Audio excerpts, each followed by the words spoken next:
Porém, Saul e os homens de Israel se ajuntaram e acamparam no vale do Carvalho e ordenaram a batalha contra os filisteus. Os filisteus estavam num monte de um lado e os israelitas estavam num monte do outro lado, e o vale estava entre eles. Então saiu do arraial dos filisteus um homem guerreiro, cujo nome era Golias de Gate, que tinha de altura 6 côvados e 1 palmo, quase 3 metros de altura. Trazia na cabeça um capacete de bronze e vestia uma couraça de escamas, e era o peso da couraça de 5.000 ciclos de bronze. Tá? Isso só a armadura dele dava 60 quilos. E trazia grevas de bronze por cima dos seus pés e um escudo de bronze entre os seus ombros. E a haste de sua lança era como de um eixo de tecelão, e a ponta da sua lança, só a ponta, de 600 ciclos de ferro. E diante dele ia o seu escudeiro, 7 quilos só a ponta da lança dele. E parou e clamou às companhias de Israel e disse-lhe: para que saireis a ordenar a batalha? Não sou eu um filisteu e vós servo de Saul? Escolhei dentre vós um homem que desça a mim, e se ele puder pelejar comigo e me ferir, a vós seremos por servos. Porém, se eu o vencer e o ferir, então a nós sereis por servos e nos servireis. Versículo 10. Disse mais o filisteu: hoje desafio as companhias de Israel, dizendo: dai-me um homem para que ambos pelejemos. Ele queria um campeão para lutar. E ouvindo então Saul e todo Israel, estas palavras espantaram-se. Uma depressão chamada de vale, que era onde aconteciam os embates. Quem descia ao vale e saía vitorioso era chamado de valente, porque valente é o vencedor do vale. Amém? A gente não quer muito passar pelos vales, porque vale, estou passando pelo vale, é sinônimo de provação, não é? Não é isso? Eu estou passando num vale. Mas só é vencedor quem passa pelo vale. Ok? E ali então, quando eles estavam para ordenar a batalha, de repente saiu um gigante, um homem de quase 3 metros de altura, quase dessa altura aí, Aqui tem 3,50. E aí o que vai acontecer? Esse homem vem e faz um desafio. Não precisa todos lutarem não. Vem só um campeão de vocês para lutar contra a minha pessoa, porque aquele que vencer, o outro povo vai então ter que se subordinar, e então vai ter que nos servir. E se eu perder, é a gente que vai servir vocês. Perfeito. Quando ele acaba de aparecer, um homem com 3 metros de altura, sua armadura 60 quilos, a sua lança só a ponta 7 quilos. Eles tremeram, se espantaram e temeram muito. Porém, certo momento da batalha, Davi chega para levar alguns alimentos aos seus irmãos, e ele ouve o que esse gigante estava falando. E ele falou: não, peraí, é isso que eu ouvi? Esse homem está afrontando Israel ao Deus vivo. O que é que vão fazer aquele que vencer esse gigante? Porque nós precisamos tirar esta afronta. Todos os dias nos afrontando. Tem gigante que nos afronta dentro da nossa casa, na nossa vizinhança, no nosso trabalho, em todos os lugares, gigantes externos e talvez até gigantes internos, dentro da nossa mente, dentro do nosso coração. E a gente não se dispõe a lutar contra eles. Por quê? Porque a aparência desse gigante é muito feia. Eu não vou conseguir. E então, irmãos, Golias, que o seu nome significa espírito devastador, ele vai pedir um para lutar. E só quem é que aparece? O improvável Davi. E Davi é aquele pequeno. De todos os irmãos, filhos de Jessé, ele é o menor da casa. Por isso que cuidava das ovelhas do seu pai. Quando ele chegou lá para levar alimento para os seus 3 irmãos mais velhos, que estavam no fronte de batalha, morrendo de medo, ele ouviu e ele falou: não, isso não pode ficar assim. E aí, Davi vai nos dar essa mensagem de hoje.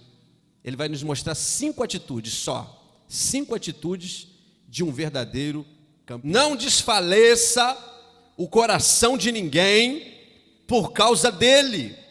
O teu servo irá e pelejará contra este filisteu. Perfeito, irmãos? Primeira atitude de um verdadeiro campeão: ele sempre se oferece para lutar. Ele sempre se oferece para o combate.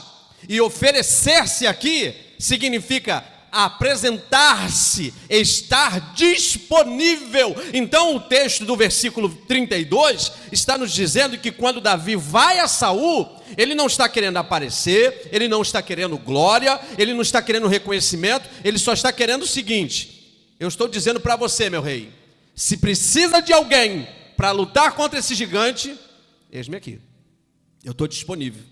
E aí, se Deus estiver precisando de você hoje para enfrentar os gigantes que estão afrontando a sua família, Ele pode contar contigo? Ele pode contar com a sua disponibilidade? É isso que o texto está falando. E disponibilidade ainda dá uma ideia, sabe do quê? Quem se coloca disponível se expõe. Tem muita gente que não vence gigantes na vida porque não quer se expor, não quer aparecer na frente, porque não, aí se eu perder, vai todo mundo ficar olhando para mim. Não, irmãos, gigantes foram feitos para serem derrotados pelo povo de Deus. Posso ouvir um amém? Irmãos, só que muitos crentes não sabem. Os gigantes sabem. Esses gigantes que eu estou falando aqui são metáforas, são comparações. Você vai tentando achar o seu gigante aí. Tem gente que está lutando contra o gigante de vício, tem gente que é contra o gigante da mentira, contra o gigante da enfermidade, contra o gigante da perseguição no trabalho, contra o gigante da vida financeira desregulada. Tem vários gigantes, irmão. Gigante tem vários nomes, ok? Gigante da tentação, gigante da perseguição, enfim, tem vários gigantes. Você vai dando nome ao seu gigante. Esses gigantes, eles só existem para dar vitória para o povo de Deus. E disse mais Davi: o Senhor me livrou das garras do leão e das do urso. Ele me livrará da mão deste filisteu.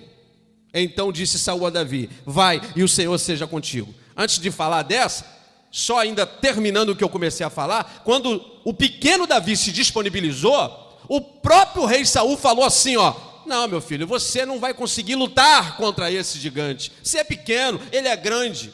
Você é jovem, ele é de idade, já experimentado.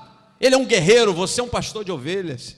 Você não vai conseguir. E Davi, ele vai mostrar que ele teve experiências com lutas antes de querer enfrentar o gigante. Ele vai dizer o seguinte, como disse aqui no 37, que aí então é a segunda atitude. Ele disse: o Senhor me livrou das garras do leão e do urso. Ele me livrará da mão desse filisteu. Segunda atitude: um verdadeiro campeão nunca esquece de que Deus sempre o ajudou. Ou seja, um verdadeiro, olha que atitude linda. Se a primeira atitude seria sempre estar disponível para combater qualquer que for o gigante, a segunda atitude é sempre lembrar, nunca esquecer que Deus sempre te ajudou. Sabe, irmãos, tem um texto lá em Lamentações 3:21, que o resumo dele é o seguinte: trarei à memória apenas aquilo que me dá esperança. E talvez, sabe o que a gente faz? E por isso a gente não consegue derrotar gigante? A gente traz à memória só o que perturba mais a memória. A espada corta para lá e para cá, irmão. Não sou perfeito, não. Às vezes a gente para pensar, e se esse pensamento vier logo pela manhã, irmão, a gente começa, em vez de lembrar do tempo que Deus fez, do tempo que Deus falou, das conquistas que Deus já realizou na nossa vida e através da nossa vida, a gente fica pensando só coisa ruim. Vai alimentando. Existe sempre dois leões dentro de cada um de nós. Um leão do mal e um do bem. Quem vence essa luta? Quem é mais alimentado. Se você alimenta o leão do bem, esse leão do bem destrói o leão do mal. Mas ao contrário, se você fica alimentando só o mal, só pensamento ruim, fica trazendo: você lembra do que fulano fez? Você lembra do que ele falou? Você lembra aquela vez? Você lembra aquilo? Vai entrando num caminho que quando você vê o seu dia passou e você está azedo, está amargo, parece que você foi picado com picadas de fel, que tomou todo o teu corpo. Mas um verdadeiro campeão, ele tem uma segunda atitude. Só atravessa a tempestade quem decide passar por ela. Se você fica vendo e o problema está ali, vou dar 2 passos para trás, não é atitude de campeão. O campeão, ele se oferece para o combate, e o campeão, ele faz o quê? Ele sempre sabe: Deus me ajudou. Se ele me ajudou lá atrás e ele não mudou, então ele vai me ajudar hoje também. Posso ouvir o amém? Terceira atitude, irmãos, está no versículo 45. Dos exércitos, o Deus de Israel, a quem tens afrontado, hoje mesmo o Senhor te entregará na minha mão, e ferir-te-ei, e tirar-te-ei a cabeça, e os corpos do arraial dos filisteus darei, hoje mesmo às aves do céu e às feras da terra, e toda a terra saberá que há Deus em Israel. A primeira atitude é se oferecer para o combate. A segunda atitude é ter uma boa memória, né? Sempre lembrar que Deus o ajudou. Qual é a terceira atitude? Um verdadeiro campeão, em qualquer circunstância, ele confia em Deus. Já falei em outras palavras isso, mas aqui é bem firme. Porque agora, visualiza o vale. De um lado os filisteus, de um outro os israelitas. No meio do vale, desce quem? O gigante contra o menino. Está um de frente para o outro. Agora é a hora do vamos ver. Porque uma coisa é gritar lá do outro lado, né? Vem! Vou chamar minha mãe. Porque minha mãe é de oração. A gente chama a mãe porque a mãe é de oração, né? Mas agora eles desceram. E quando Davi olha para aquele homem, ele fala assim, tu vem a mim com espada, com lança, todo armado. Mas eu vou contra você no nome do meu Deus, em quem eu confio. Quem confia, irmãos, em Deus, confia e ponto. Sabia que a confiança, ela não tem nada a ver com o teu sentimento, ela é uma decisão que você toma, ou você confia, ou você não confia. E se você ficar sempre tomando a decisão de não confiar, porque duvidar se vai acontecer ou não, é humano, é da alma. Agora, incredulidade no coração é uma decisão, porque muitas vezes eu decidi não confiar em Deus. A incredulidade entrou e agora virou pecado, virou um problema. Porque quem confia, confia e pronto. O que é que diz a promessa lá no Salmo 125, versículo 1? Você lembra? Os que confiam no Senhor são como os montes que não se abalam, mas dá até para cantar a música. E sucedeu que, levantando-se o filisteu e indo encontrar-se com Davi, apressou-se Davi e correu ao combate, a encontrar-se com o filisteu. E Davi pôs a mão no alforje e tomou dali uma pedra, e com a funda lhe atirou e feriu o filisteu na testa. E a pedra se lhe encravou na testa, e caiu sobre o seu rosto em terra. O verdadeiro campeão se oferece para o combate. O verdadeiro campeão tem boa memória, não se esquece que Deus sempre ajudou. Um verdadeiro campeão confia no Senhor em qualquer circunstância. E é por isso que um verdadeiro campeão sempre vai enfrentar os seus inimigos de frente, sem medo. Olha, Golias veio. Talvez o menino podia agora falar, rapaz, é verdade mesmo. E voltar, chamar um dos seus irmãos, falar com Saul, eu desisto. Mas não, o gigante vem, então eu vou também. E vamos que ver, vamos ver o que vai dar aí agora. Sabe por quê, irmãos? Quando a gente está diante do problema, não adianta fugir. Não tem como, o inimigo, você vai fugir para cá, ele vai entrar na sua frente. Você vai para cá, ele vai entrar. Você vai ter que enfrentar ele de frente. Porque se você virar, ele pode te pegar. É assim, irmãos.